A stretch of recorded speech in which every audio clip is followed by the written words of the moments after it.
त्यांचंच बैठका सुरू असते. लगन घई चालू असेल त्यांचं तिकडे दुसरी. मुख्यमंत्री असं म्हणाले की चर्चा करण्यासाठी कोणीतरी असायला हवं, त्यांचं कोणी असेल तर त्या चर्चेसाठी मी आहे इथं. तर तुम्ही तसं सरकारला आवाहन करता की तिथं मला काय कुठलंय खेटर.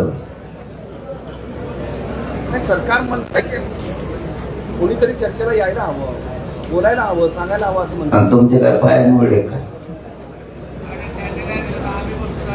अशी कोणती पद्धत आहे? आम्ही चर्चेला यावं, नामकं करावं. चर्चेला नाही पाठवत आम्ही कोणा. तिकडे गेले फोटो द्यायचे.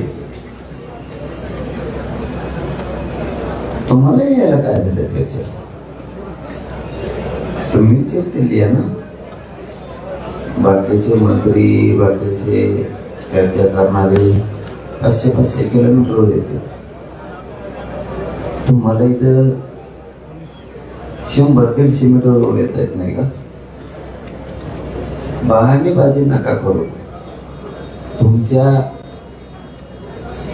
एका मस्तीखोर निर्णयामुळं पुढं काय होते तुम्ही बघा. शांतता ही किती कठीण असू शकते.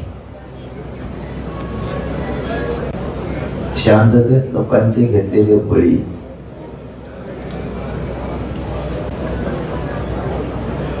याची किती परिसीमा अवघड असते हे देवेंद्र फडणवीसला कळत.